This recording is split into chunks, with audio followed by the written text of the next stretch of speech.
What is it this time, Torgal?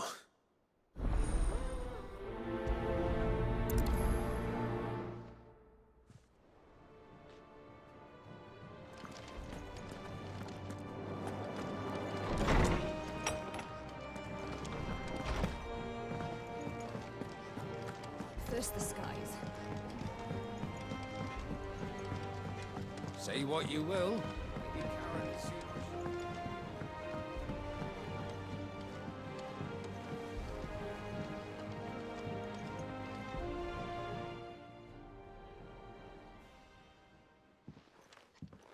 Pining for something, boy. What is it? What do you see out there?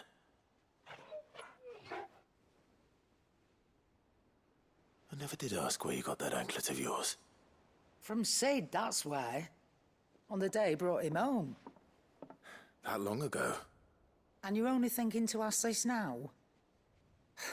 Sid saw that the pup had a habit of gnawing on his leg, since you ask. Clap that there iron on him to keep him from doing it. What was wrong, boy? I'll take like as not. Must have been hard on the poor whelp losing his loving masters at such a young age. Doubly hard in being a frost wolf, torn away from his Eikons and all. Sid would always tell him, you want my iron gone, you find what it is you're looking for. I reckon what he was looking for was you. I'm sorry, Torgal. Sorry for making you wait so long. Let's get that thing off you.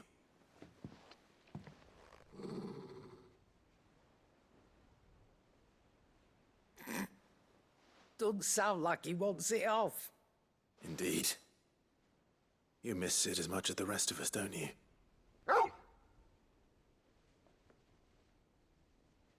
You want me to go with you somewhere?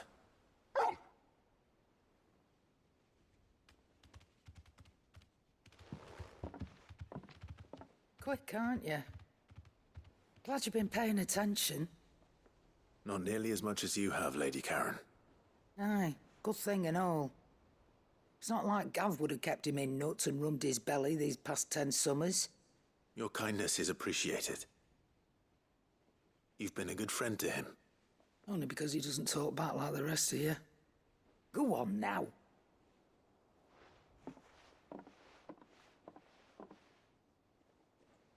Where to then, Torgal?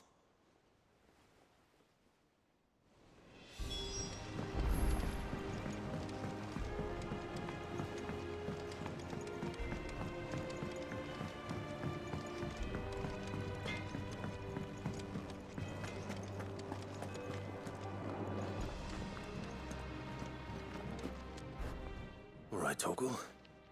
Where are you taking me? I'm going to need a little bit more than that, boy. Do you have a better hint for me? Unless... you've already given me one. Back on the rear deck, you were looking west, toward Rosaria.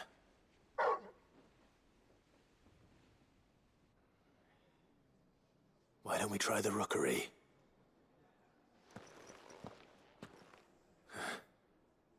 I haven't been to the island in almost 20 years.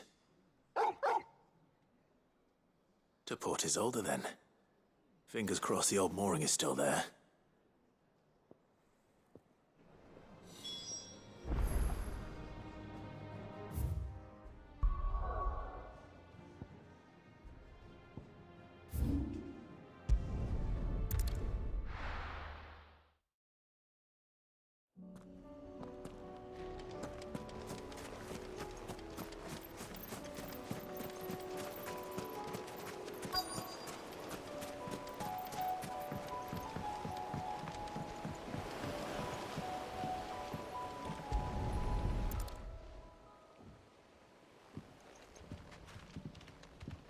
It's still here. After all these years. A lot smaller than I remember. And you're a lot bigger. You might have to swim, boy.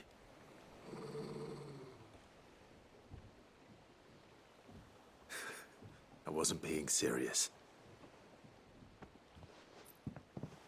You two go on without us. We'll be waiting here. Thank you. We won't be long. All right. Hop in, boy.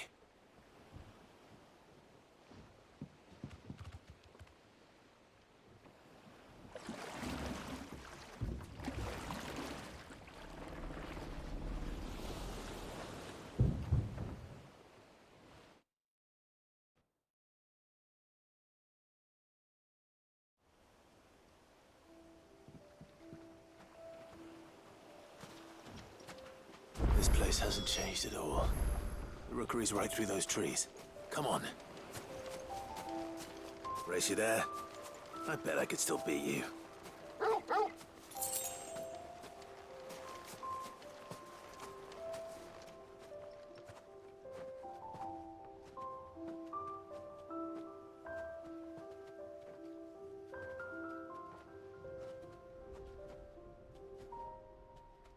Here we are. This was our hideaway. Wasn't it, Torgal?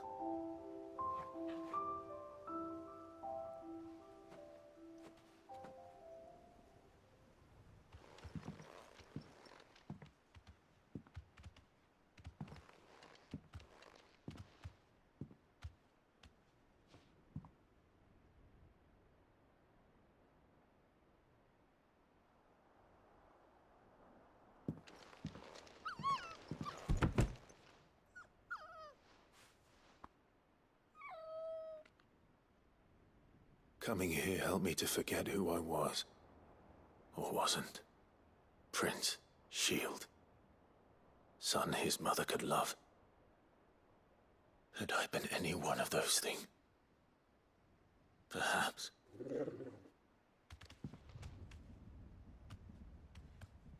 What is it, boy?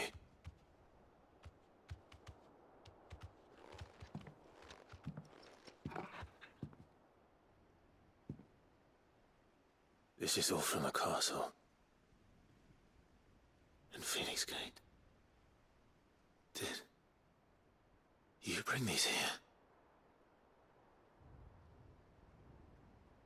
My sparring sword.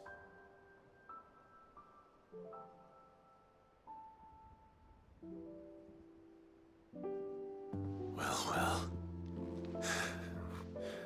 You never stopped looking for me, did you, boy?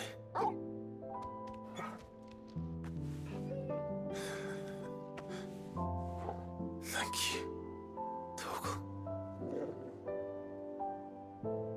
For never giving up. For never forgetting.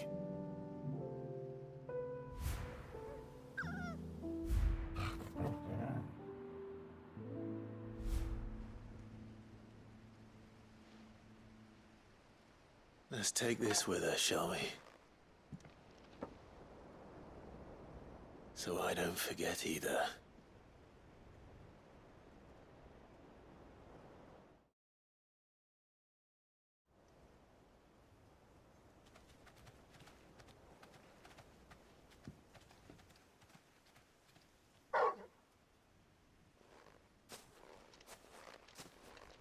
That's not the way back to the boat, Torgal.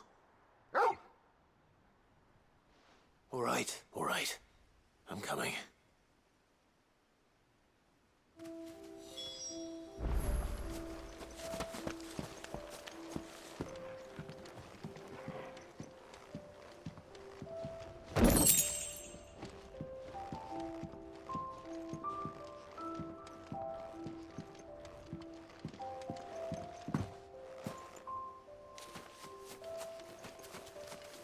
I think I know where we're going.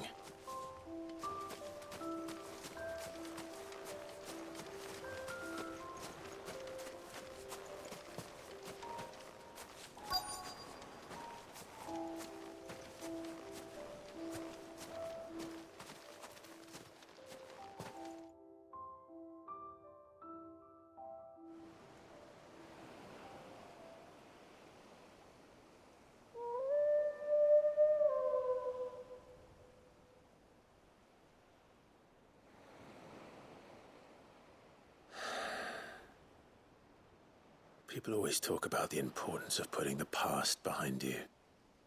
But without it, we wouldn't be who we are today. And we certainly couldn't steer our way to a better tomorrow. Come on, Torgal. Let's go home.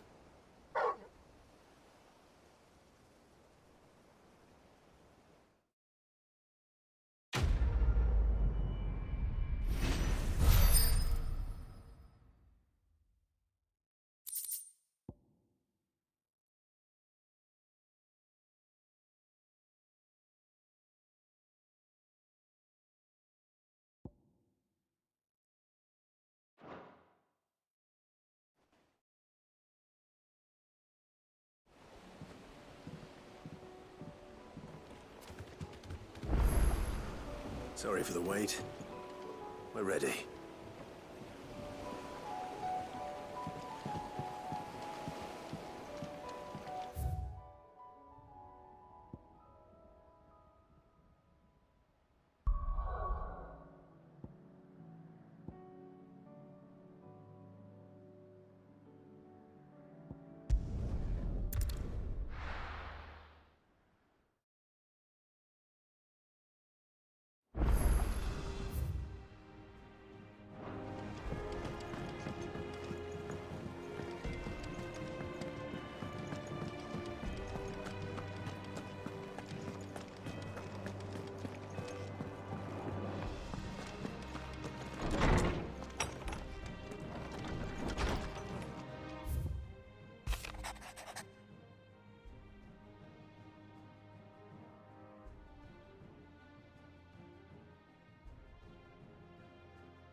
Something tells me this is no mere adventure story.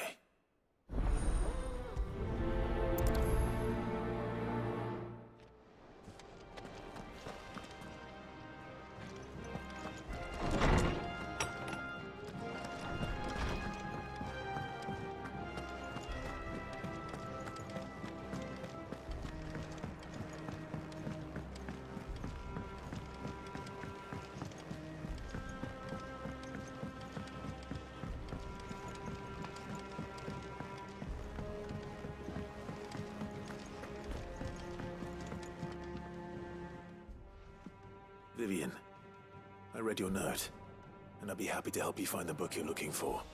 Thank you, Clive. But tracking it down will not be easy. Are you sure? Please. You have always granted me your wisdom and insight whenever I asked. It's only right that I return the favor. Or at least attempt to. You are too kind. Alas, what I ask of you is rather more trying than delivering the odd lecture. I spoke with Harpocrates to see if he had any inkling as to where another copy might be found, but... But perhaps it is best that you hear the details from him. If you say so. Forgive me, Clive, for asking this of you. But this book, it set me on the path to becoming who I am today. Its importance cannot be overstated.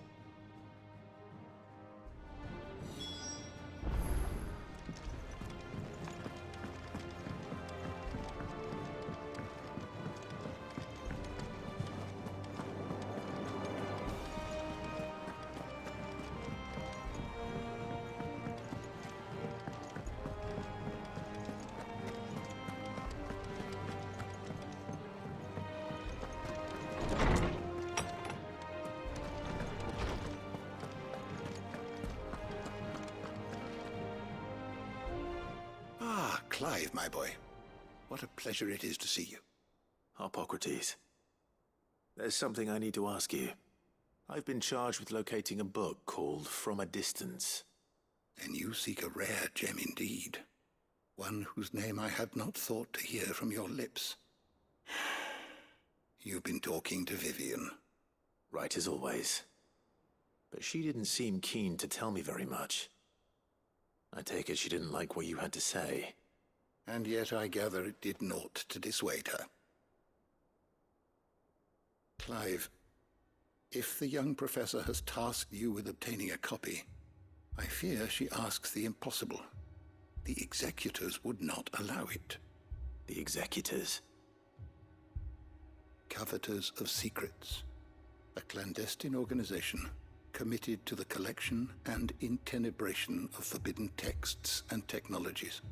One such text being the tome Vivian seeks, chronicling as it does the true history of the enslavement of bearers. A tale which could overturn the established order were it ever to become widely known. Or, so rumor has it. I've never actually read the thing, or even set eyes on it for that matter. How is it that I haven't heard of this organization? Why, secrecy is the Executor's watchword.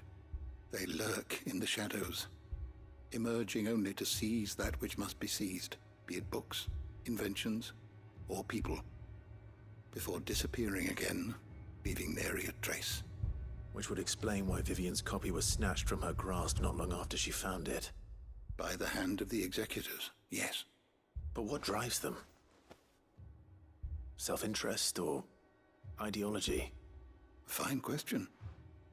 Sadly, all that is known of the Executors can be recounted in a single breath. You may just as soon ask me of their origins, numbers, or the identities of their leaders. Any answer I give would be pure speculation.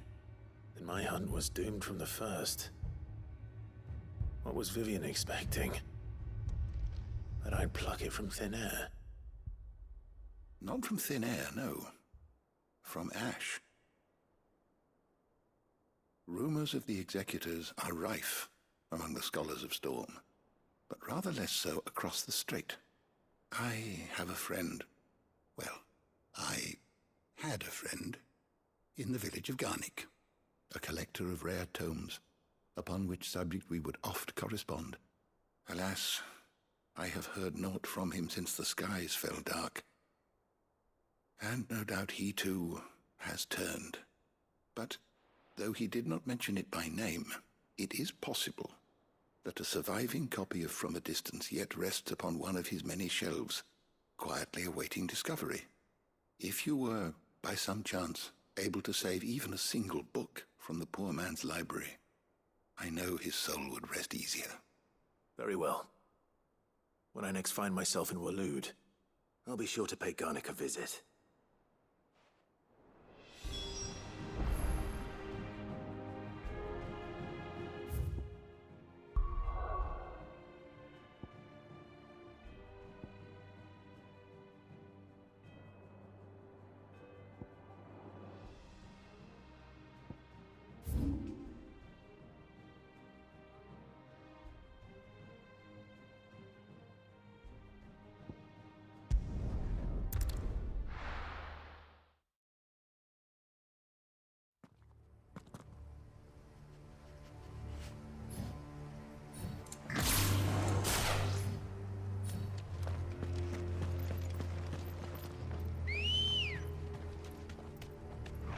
Ready, go?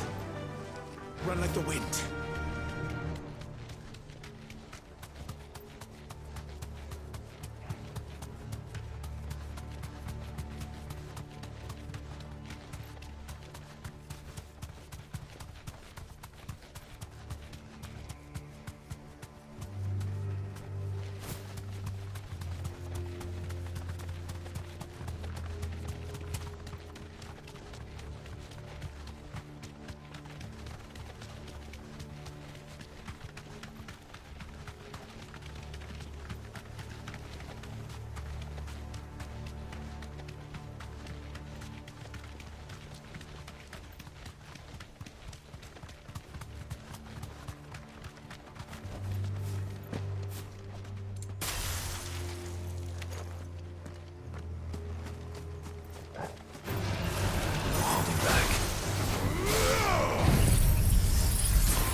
entire village looks abandoned. Now, which house would a bookworm live in?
His interests were certainly varied.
This is it. But if what it says is true, I need to get this back to the hideaway.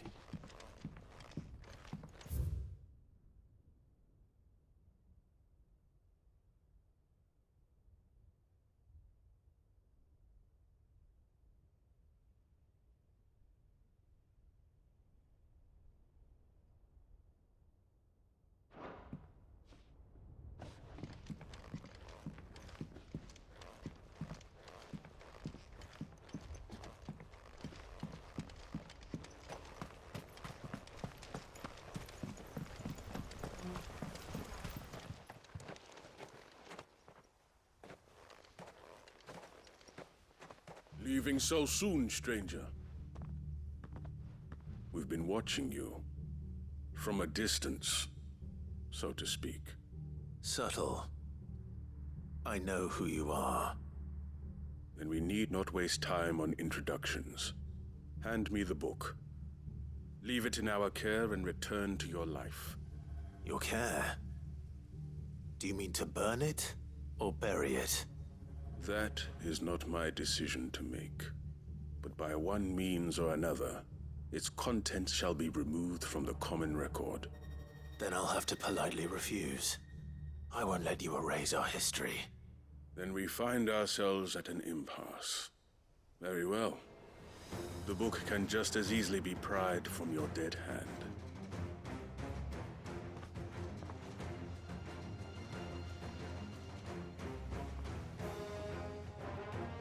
Let's see, shall we?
Impressive. But we have other means. We shall claim the book yet. Why do you want it so badly anyway? It lays out in no uncertain terms the vanity and avarice of mankind. It tells the shameful history of the persecution and oppression of a gifted few by a giftless many. Would you say that this interpretation was correct? I don't know. You don't know. Your sword may be sharp, but your wits are dull. So let me answer for you. There is no correct interpretation of history. That a series of events took place may be proved beyond a doubt. But there can be no single, immutable explanation as to why they came to pass. It is a question of numbers and of belief. If enough people believe that a set of events occurred for a reason, that belief becomes the truth. So you're trying to control the truth? We are trying to protect people from themselves, from knowledge that would bring them naught but pain. That is all. You may keep the book, for now. The world is small. We shall meet again. Until then. Wait! Damn it. Let's get this back to Vivian. Perhaps she can explain what that was all about.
to fight.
mistakes.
Vivian. I found it. The book you lost.